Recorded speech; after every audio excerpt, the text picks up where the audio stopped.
Hey guys, welcome back to Auto Repair guys. Thank you guys for watching and subscribing to the channel. Today will be super helpful video guys. If you have a BMW, any BMW with 6-cylinder gasoline engine guys, and I'm talking about engine N51, N52, 3, 4 or 5 engine, and you need to remove or replace oxygen sensor bank 1, sensor 1 or bank 2 sensor 1. Stay with us, we'll explain everything from start to finish. Make sure you stay until the end. We'll share very helpful information if you need to buy new sensors, what to look for, and we'll talk about testing oxygen sensors as well.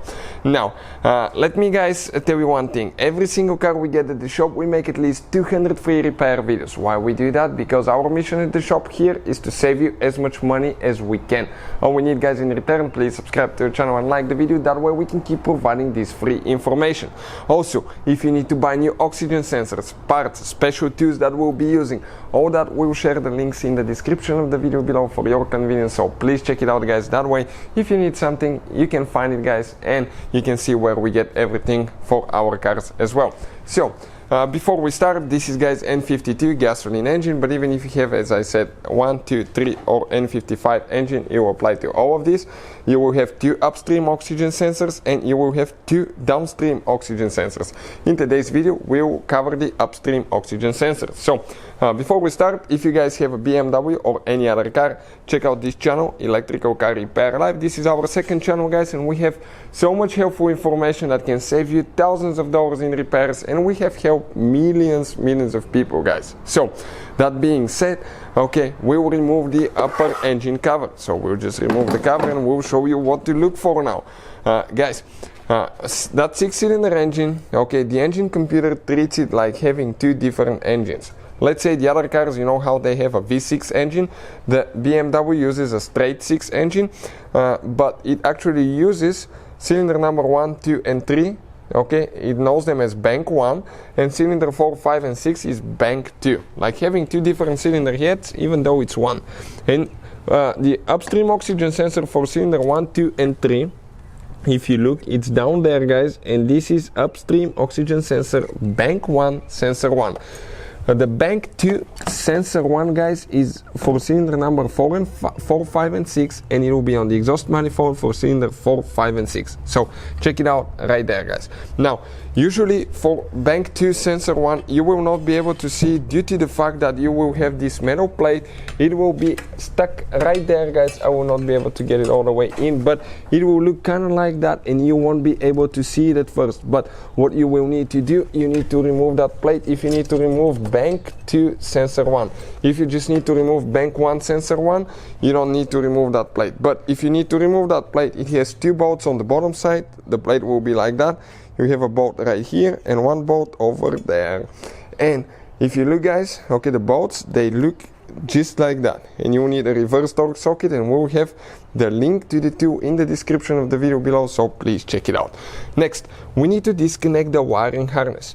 So this is for bank 1 sensor 1, this is bank 2 sensor 1. We'll just demonstrate on one. Both of them are actually exactly the same way. The only difference is you will have to remove that metal plate, as I said. Press down and release the cable. Now we need to feed it all the way through there. Okay, then we'll have, okay, we'll come on this side so we can actually reach the sensor. I'll feed it through this way, make sure it doesn't get stuck somewhere, pull it out. Now that sensor will have 2 metal clips usually guys, okay, one here that will attach, okay, one over there, you can see, attaches to the metal plate, and one over here attaches to the metal plate, okay, right here guys, you can see it like that. So you will need to get those loose in order to actually be able to remove the wire. So you will need to pull the wire out of the metal plate right there. Then you need to get, there is a special socket that we use to remove the oxygen sensor, and that's a socket, not very expensive, but it makes your life so much easier, and we will explain guys how to do that now. That socket is side cut, so it can let the wires of the oxygen sensor go through the socket. Okay, and we come down, okay, and get it out now guys. Okay, like that. You need to use sometimes even big breaker bar like this one, depending on how tight that sensor is.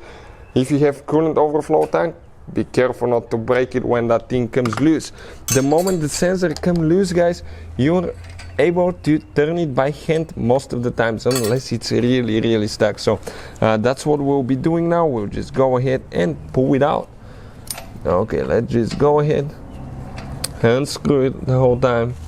You have to twist your wires the same way, otherwise you won't be able to remove it. And if you guys need new sensor, I will recommend always, guys, get the original BMW sensors. Why?